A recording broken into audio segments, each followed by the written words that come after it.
The night Daniel asked Laura for permission to date other women, he did not sound nervous. He did not hesitate. He did not lower his eyes. He spoke with the calm confidence of a man presenting a reasonable solution to a minor problem. They were 3 months away from their wedding. The venue had been booked. The deposits had been paid. Their 11-year-old daughter, Sophie, had already chosen the dress she wanted to wear. And Daniel had decided he needed to see what else was available. He said he wanted a short period of freedom before making the marriage permanent. A few dates, a chance to explore, maybe more. If that was what he needed to settle his doubts, Laura would remain faithful. The wedding would be postponed, not canceled. Daniel would continue living in her house. Their families did not need to know the real reason for the delay. Sophie would be told that work had become complicated. Most importantly, Laura was not supposed to make it into a crisis. Daniel called it honesty. He said a confident woman would understand. He said a mature partner would appreciate that he was confronting his uncertainty before the wedding instead of after it. Laura sat across from him and listened. She did not cry. She did not shout. She did not ask which women he planned to try. She simply told him she needed a few days to think. Daniel seemed pleased with that answer, almost relieved. He believed she was afraid of losing him. What he did not know was that Laura had already found 8,600 reasons not to trust a word he was saying. That morning, she had checked their wedding account. $8,600 was gone. The payment had not gone to the venue. It had not gone to the caterer, the photographer, or the florist. It had gone to a property management company connected to a condo complex called Hawthorne Ridge. The resident listed on the file was Claire Dalton, and beneath Claire's name, there was a child. Daniel believed he was asking Laura for permission to begin something. The financial record suggested he had begun it a long time ago. Subscribe if you believe money remembers the details that dishonest people hope everyone else will forget. Laura did not confront him about Hawthorne Ridge. She wanted to, for a few minutes. She imagined placing the bank statement in front of him and watching his face change. She imagined asking who Claire was. She imagined demanding to know why money saved for their wedding had paid for another woman's home. But Laura had already learned what Daniel did when he was cornered. He did not answer the question. He changed the subject until the person asking felt guilty. If Laura asked why he hid his phone, Daniel said her first marriage had left her damaged. If she questioned a late night at work, he called her controlling. If she checked an account with her own name on it, he acted as if she had invaded his privacy. Daniel had spent years teaching her that suspicion was a character flaw. For too long, Laura had accepted that lesson. Now she saw it for what it was. If she confronted him too early, he would know she had found the money. He could close accounts, move funds, change passwords, delete messages, call Claire and prepare a cleaner story before Laura understood how deep the betrayal went. So she stopped looking for a confession. She began preserving evidence. Laura reviewed only the records she had a legal right to see. The wedding account belonged to both of them. Her name was on it. Most of the money inside had come from her savings. The $8,600 payment was not the only transfer to Hawthorne Ridge. There were monthly rent payments, a security deposit, charges for furniture, payments to Little Pines Preschool, 2 medical copays from Northridge Pediatrics. One transfer carried a short note, for Noah. Laura stared at those 2 words longer than she wanted to admit. She did not know anyone named Noah. The joint credit card filled in more of the picture. There was a child safety seat, clothing in preschool sizes, tickets to a family amusement park, a pharmacy purchase that included children's fever medicine. Then she found a restaurant charge for 2 adults. The date stopped her. That was the same night Daniel had told her he was meeting an important client. Laura remembered waiting up for him. She remembered the message he sent after 10, saying dinner was running late. She had told him not to rush home. After 13 years, believing Daniel had become automatic. Now every ordinary explanation seemed to have another life hidden beneath it. Laura searched public business records next. Daniel had registered a small company called Harlan Client Solutions. He had always described it as a side business for occasional consulting work. The company's mailing address matched the condo at Hawthorne Ridge. Claire Dalton appeared on one public filing as an authorized contact. It still did not prove everything. Laura could not yet prove Claire was Daniel's lover. She could not prove Noah was his child. She did not know how long the relationship had lasted, or what Daniel had promised them. But she could prove that money intended for her wedding had been used to support another household. That changed the questions she needed answered.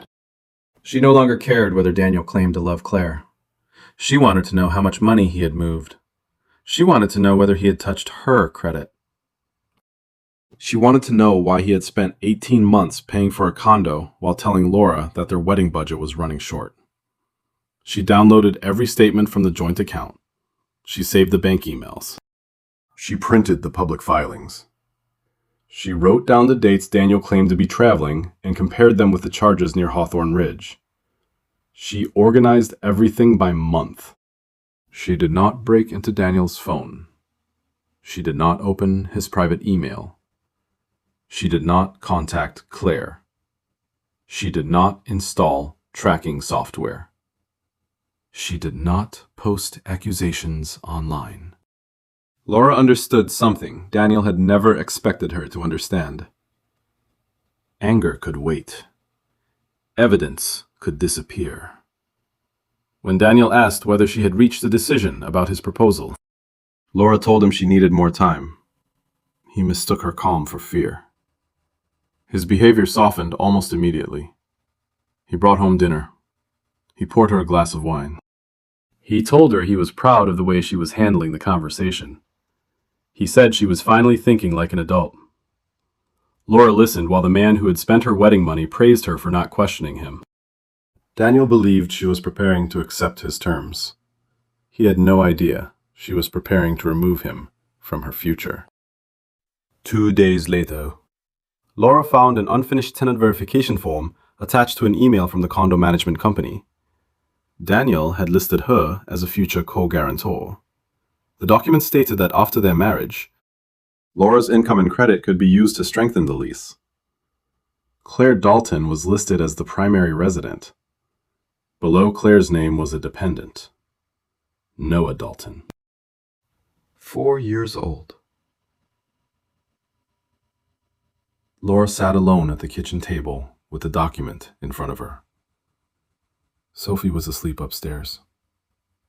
Daniel had texted that a client meeting was running late. For the first time, Laura understood the full shape of what he had planned. Daniel had not simply taken money from their wedding account. He had built another household while living inside hers. And once they were married, he intended to use Laura's income, her credit, and possibly her home to keep that second life secure. Confronting him might have given her a few satisfying minutes. It also would have given him time to protect himself. A liar who knows he has been discovered can move money. He can erase records. He can turn a betrayal into a misunderstanding and spend the next week preparing to look innocent. Laura was no longer trying to understand Daniel. She was preparing to protect herself. And more importantly, she was preparing to protect Sophie. For the next week, Laura lived 2 separate lives. In the first one, she kept the house running. She went to work, she packed Sophie's lunch. She answered messages from the wedding planner. She made dinner and asked about homework. She folded laundry while Daniel moved through the house as if nothing had changed. Laura never mentioned Claire. She never mentioned Noah. And she did not tell Daniel that the lender had already stopped the home equity application. In the second life, Laura was quietly closing every door Daniel expected to walk through. Daniel mistook her silence for surrender. The longer she stayed calm, the more confident he became. He started talking about his so-called exploration, as if Laura had already agreed to it. He promised he would not bring another woman into her house. He would not post anything online. Sophie would be told that he was traveling more for work. Laura would not be allowed to date anyone because, according to Daniel, that would only make the situation more confusing. The wedding date would remain open. After 3 months, he would decide whether he was ready to marry her. Daniel spoke as if Laura's life were an appointment he could reschedule. He still called it honesty. Laura did not give it a name. She listened. She nodded when necessary. And each time Daniel explained the rules, he revealed a little more about what he believed he was entitled to keep. Her home, her loyalty, her money, and the comfort of knowing she would still be waiting when he finished making up his mind. Then the condo packet arrived. Because Daniel had listed Laura as a future co-guarantor, the property management company sent her a complete copy of the file. This time, there was no vague payment description, no partial document, no unexplained transfer. Claire Dalton was listed as the primary resident. Noah Dalton, age 4, was listed as her dependent. And beneath both names was Daniel Harlan. Emergency contact. Relationship to child father. Laura read that line twice. Then she found another document. On an insurance application for the condo, Daniel had listed Noah as his dependent to qualify for a lower family rate. It was not a DNA test. It did not prove the boy was biologically his. But it proved something Daniel could not easily explain away. When calling himself Noah's father saved him money, Daniel had no hesitation. Laura made her decisions before he came home. She called the wedding venue first. They were still inside the window for a partial refund. Laura canceled the reservation and requested written confirmation. Then she released the photographer. She canceled the caterer. She contacted the remaining vendors and instructed them to return every available refund to the original source of payment. She did not accuse Daniel of cheating. She did not explain the condo. She did not mention the child. She simply ended the wedding before Daniel could use it to gain access to anything else. After the calls were finished, Laura sent one brief message to both families. The wedding would not take place. There would be no further details at that time. No accusations. No dramatic announcement. No invitation for anyone to choose sides. Daniel came home that evening carrying takeout. He wore the relaxed expression he used whenever he believed Laura needed to be guided toward the correct answer. He placed the food on the kitchen counter and asked whether she had made a decision. Laura said she had. Then she placed 3 documents on the table.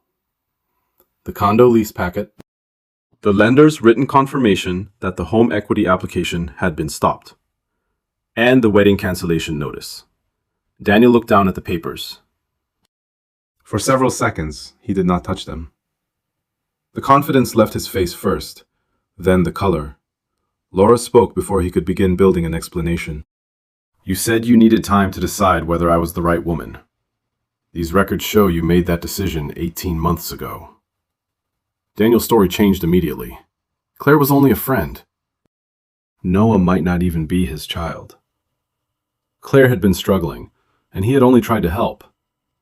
The wedding money was not stolen. It was a temporary loan. He had always planned to replace it. Laura was overreacting. She was jealous. She was destroying Sophie's family because she could not control her emotions. Then Daniel accused Laura of violating his trust by looking at an account that carried her own name and contained her own savings. Laura did not argue with every lie. That was what Daniel wanted. He wanted to pull her into 10 smaller arguments so she would forget the one truth sitting between them. He had used their wedding fund to support another household. He had listed himself as the father of another woman's child. and he had tried to attach Laura's credit to the arrangement after marriage.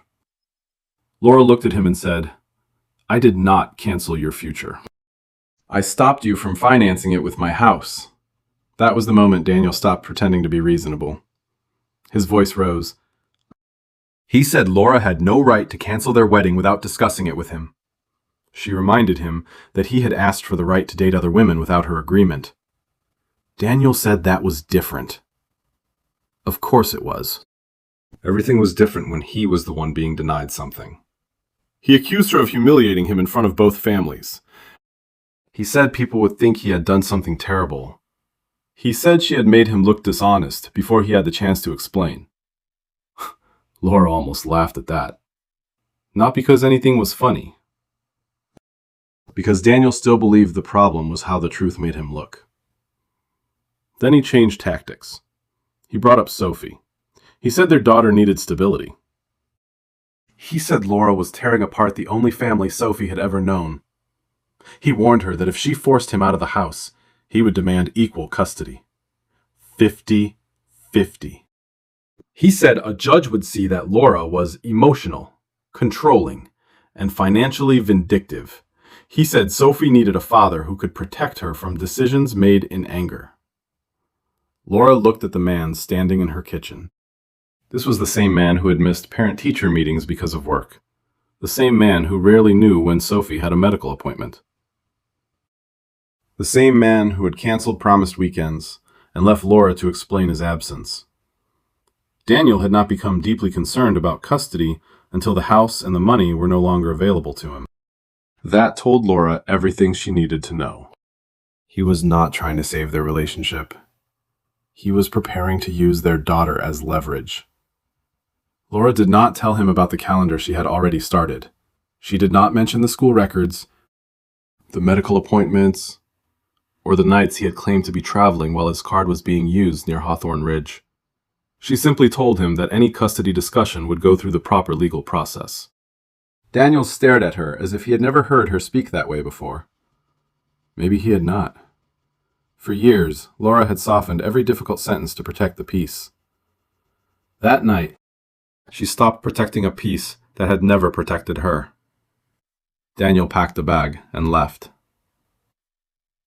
Before walking out, he told Laura she would regret what she had done. By the next morning, he had turned his threat into paperwork.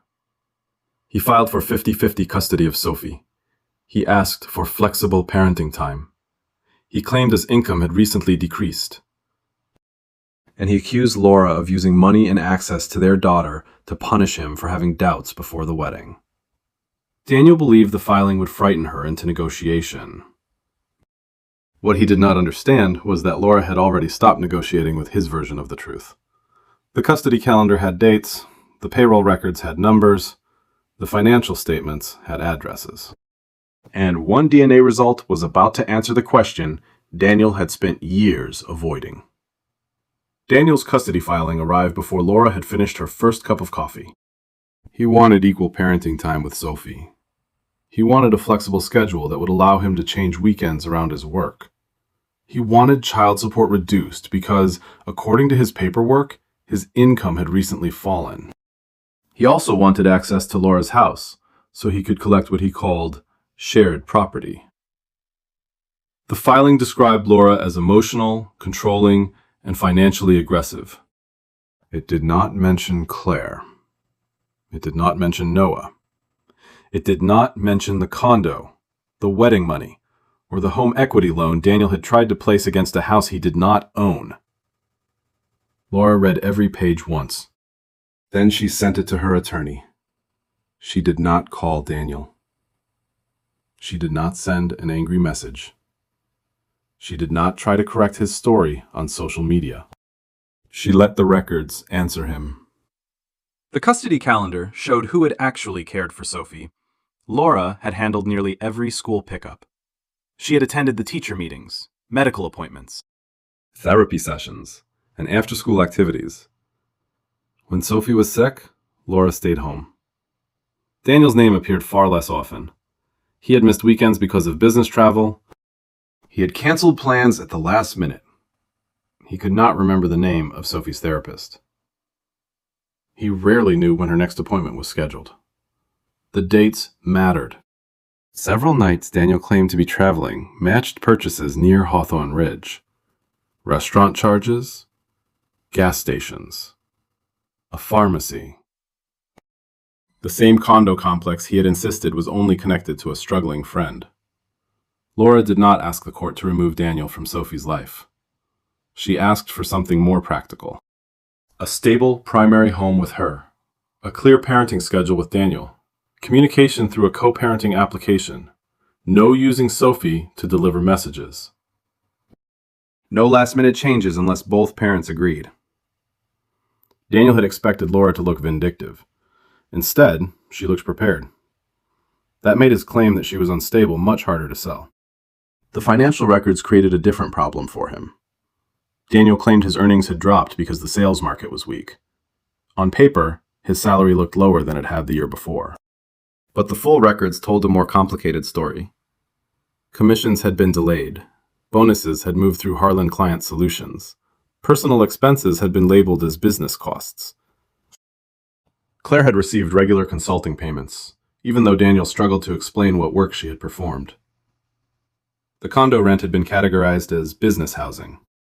Preschool bills and medical costs had been spread across several accounts, as if separating the payments would make the pattern disappear. It did not. Money can be divided between accounts. The story it tells usually stays the same. According to Laura's attorney, in their state, documented income, earning history, and actual financial resources could all matter when child support was calculated. Daniel was ordered to submit corrected financial information.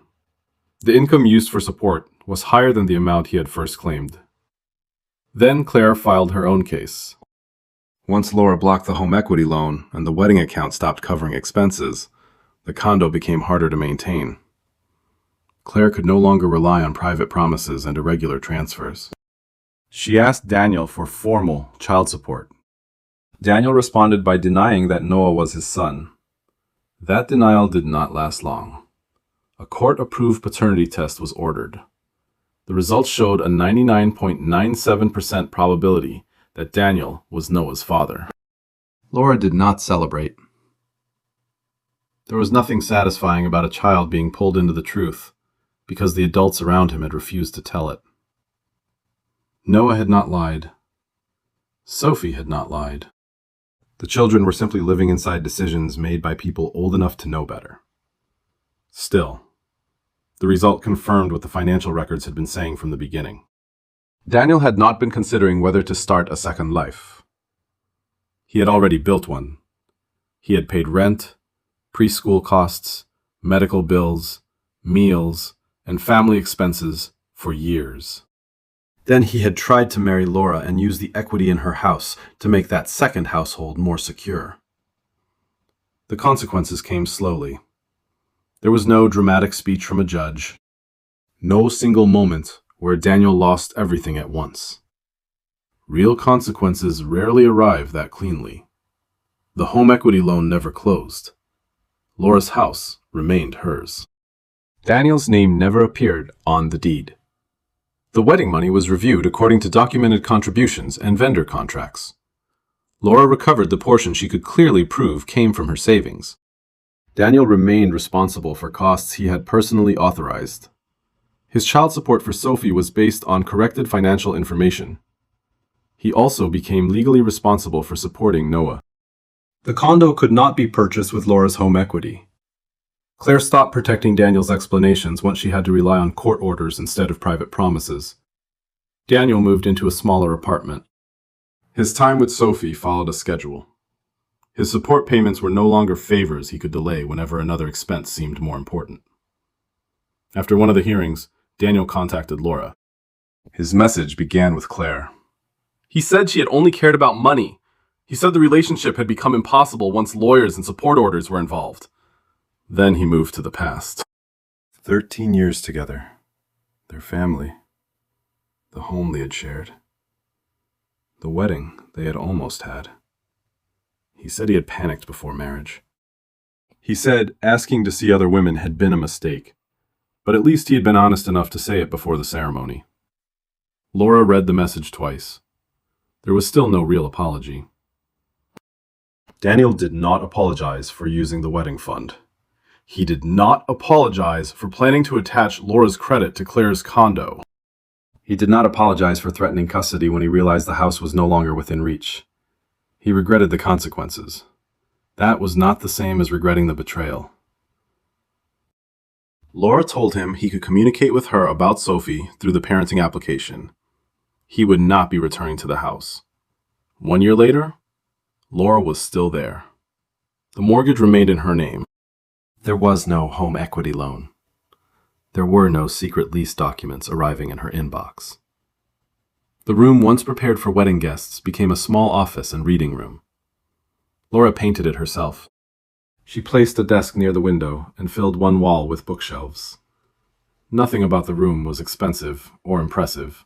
That was not the point. It was peaceful. Sophie continued therapy. A custody calendar stayed on the refrigerator.